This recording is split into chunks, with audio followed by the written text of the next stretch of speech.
Namaskar, Satyameva Jayate. How are you all today? Hope you all are okay. Anyways, till my last lecture series, I have been describing about criminal profiling, and I have completed. Now, let me tell you, this was this task I have designed for myself in order to give the knowledge and the education of criminal profiling to all the forensic science students who will combat.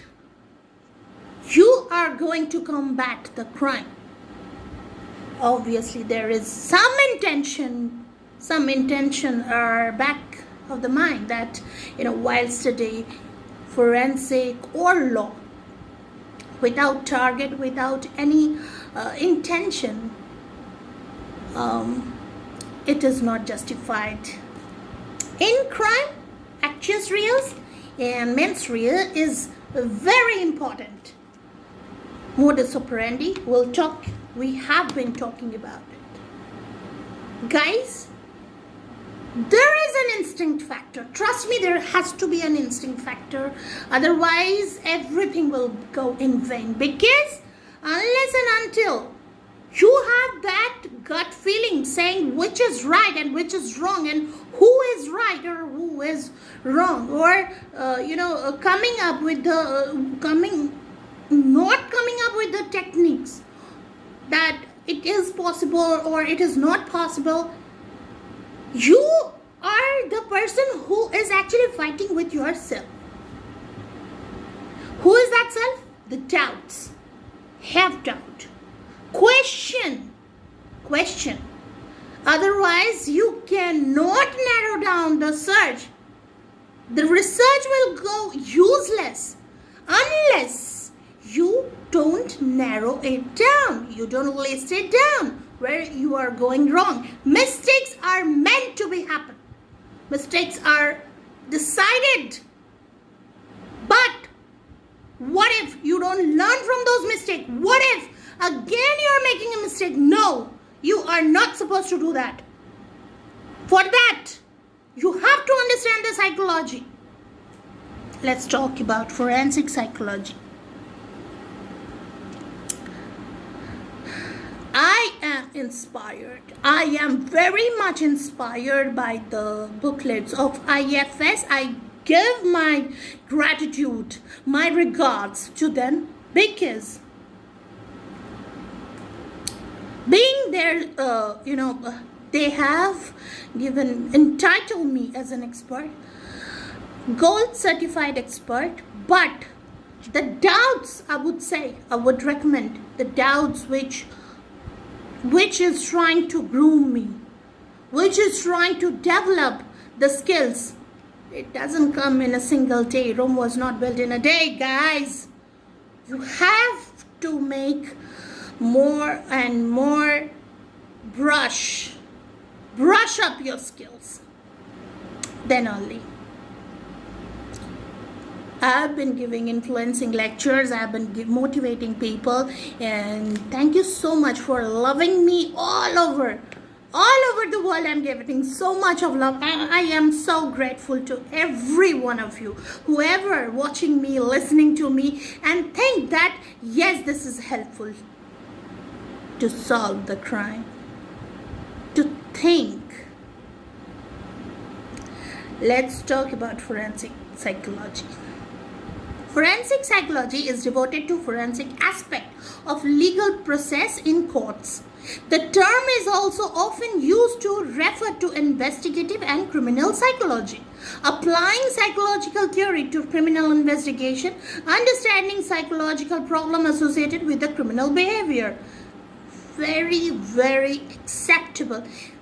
The behavioral study, I always termed it as the next article which I'm trying to write is CSI, Crime Scene Investigation, a behavioral study by Trisha Chari Chakraborty. Now, key tasks undertaken by forensic psychologists include piloting and implementing treatment programs, modifying offender behavior, responding to the changing needs of staff and prisoners, reducing stress for staff and prisoners, providing hard research evidence to support practice, undertaking statistical analysis for prisoner profiling, giving evidence in the court, advising parole boards and mental health tribunals, crime analysis. Sometimes, yes, in minor cases, this is a mental health issues. Yes. So we study the mental factor thing, and we do refer it to the mental health department. Forensic psychology is the interface between psychology and the law. So all the psychological services provided for the legal community are forensic psychological services. However, most forensic psychologists provide services which are both clinical and forensic in nature. Clinical? When a psychologist treats an individual who was emotionally traumatized by an accident, the treatment is clinical in nature, designed to assist the individual in recovering from the trauma. But when the psychologist is asked to provide a report from the court regarding the extent of the trauma and to assess the psychological damage incurred, then the psychologist is providing forensic services. Typically, forensic psychology is defined as the intersection of psychology and the law. But forensic psychologists can perform many roles, so this division can vary. In many cases, people working with forensic psychologists are not necessarily forensic psychologists. These individuals might be clinical psychologists, school psychologists, neurologists, or counselors who lend their psychological expertise to provide testimony, analysis, or recommendation in legal or criminal cases. For example, a clinical psychologist might provide mental health services such as assessment, diagnosis, and treatment to individuals who have come into contact with the criminal justice system. Clinicians might be asked to determine if a suspected criminal suffers from mental illness, or may be asked to provide treatment or to individuals suffering from substance abuse and addiction issues, just like a drug abuse or consumption of drugs, or into the cases related to narcotics department. Another example is that of a school psychologist. While people in the profession typically work with children in school settings, a school psychologist working in forensic psychology might evaluate children in suspected abuse cases, help prepare children to give testimony in court, or offer testimony in child custody disputes.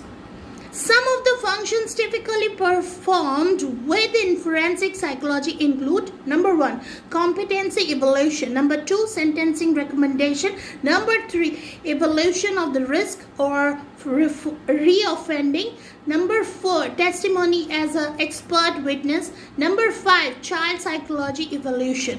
Forensic psychology is the application of psychology to the criminal and civil justice system. Many people confuse forensic psychology with forensic science, although these are too closely related, but there are many differences. Of course they have.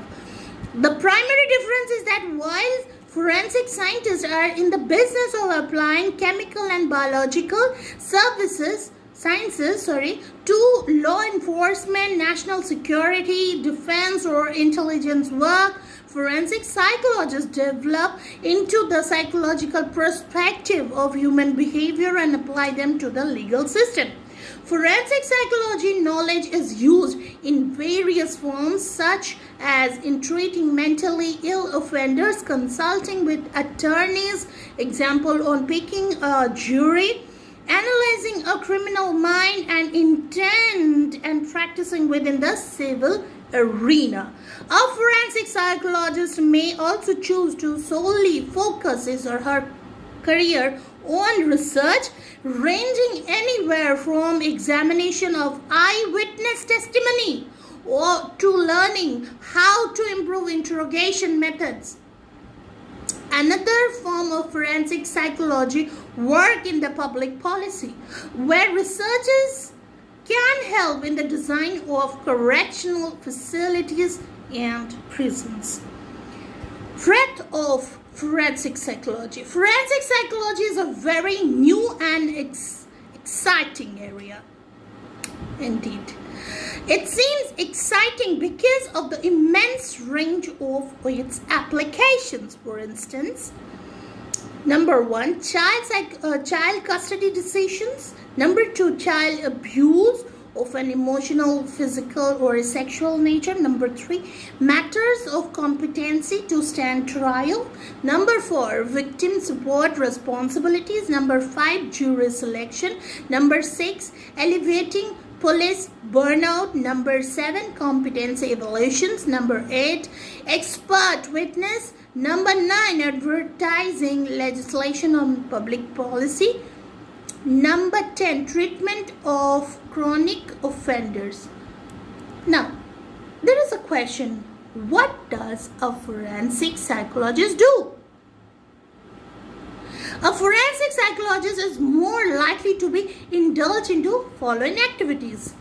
Number one, applying psychological theory to criminal investigation. Number two, understanding psychological problems associated to criminal behavior. Number three, the treatment of criminals, including piloting and implementing treatment programs. Number four, modifying offender behaviors. Number six, responding to the changing needs of staffs and prisoners. Number seven, reducing stress from staffs and prisoners. Number eight, providing hard research evidence to support practice. Number 9, undertaking statistical analysis for prisoner profiling. Number 10, giving evidences in court, advising parole boards and mental health tribunals, crime analysis. Now, what is going to be a future forensic psychology? Forensic psychology has experienced steady growth in the past 2 decades.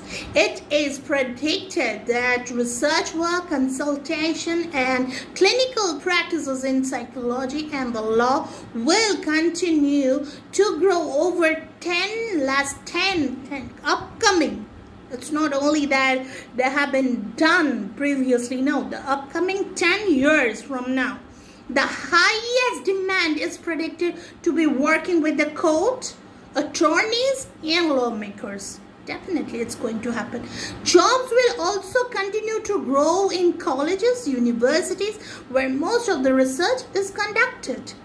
Laws are constantly changing, which can be good news for a forensic psychologist. Now, exploring different ways of dealing with juvenile offenders. That's what I was talking about minor, the criminals were minor, not cross age of 18, becoming a popular subject. Decisions relating to dealing with these offenders often require the expert advice of a forensic psychologist. Those who hold doctorate degrees will have many more career opportunities than those who have masters. It is almost impossible to specialize in this field with only a bachelor degree. Okay. Now, this is a very important question I must put across. How can a forensic psychologist help in investigation of a murder? An example to answer this question here, we can take an example of a murder. A man found dead in his bedroom while his family is out of town, and his neighbors found the deadly body and informed the police. The police came and found the bullet wound in the chest. No suicidal note. Remember, no note has been found near the dead body. Give me a break.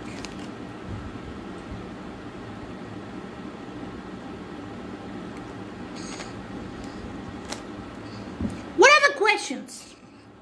After this murder crime scene is arrived, what are the questions you face? You face is, number one, was it a really murder or a suicide? Because there is no suicide note. Second question, how can a medical examiner decide by only examining the dead body? Number three, can police get the real picture with the traditional way of investigation? This is the situation where the need of forensic psychologists come into the picture, guys. Becomes more important. No doubt police can investigate, but not with all that sophistication so as a medical examiner, and the police can acquire help from a psychologist. A forensic psychologist is more appropriate person to deal with the situation. Psychologists work in sometimes more likely a detective in the field. Psychologist plays an role by assessing the multiple dimension and aspects of a murder case. Usually people feel reluctance to tell the truth because of the police traditional way of investigation. Psychologists can help interview and probe family and neighbors. Psychologists can access the personality type from collected information and came to the conclusion that whether the person had a personality that can commit suicide or not. Next, analyze medical records for presence and absence of mental illness. Create a profile. Perform psychological autopsy. Now, let's talk about way of police investigation. Usually police are scared of the traditional way of police investigation, shows reluctance to help in solving any case. Because of the nature of the job of police has a tendency to involve the person in case. Frequently it includes it involved the person in case, frequently include that person in the list of suspects. So instead of telling the truth and helping police to come to the real picture, people avoid necessarily. We have seen oftentimes avoid all situation and show this kind of negligence. Way of psychological investigation. As a forensic psychologist, then what? What shall I be doing in the investigation? Let's talk. On the other hand, psychologists can be very helpful in gathering the information.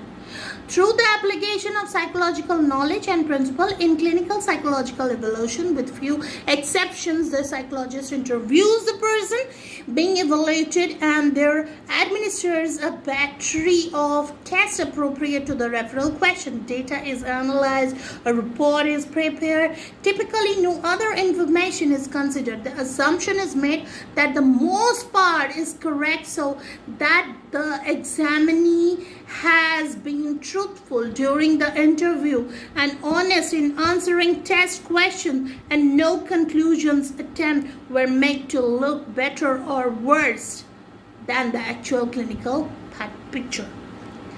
In forensic psychology, however, there is obvious motivation to conclusively present a distorted picture for an obvious distinctive secondary gain. To explore the real truth, forensic psychologist is required to be more careful and skillful. So forensic psychologists use different strategies to increase the objectivity and validity of opinions on psychological issues.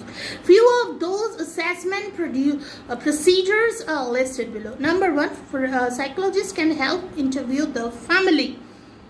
Yes, for me, for my personal recommendation, family interview is very, very needed. Forensic psychologists can gather the information through interviewing third party like close friends, neighbor, office colleagues, and other relevant people. Forensic psychologists can access the personality type from collected information, can analyze medical records for identifying the presence and absence of mental illness, create a profile, and perform psychological attempts. Thank you so much, and I will back with forensic psychology from next. Thank you so much.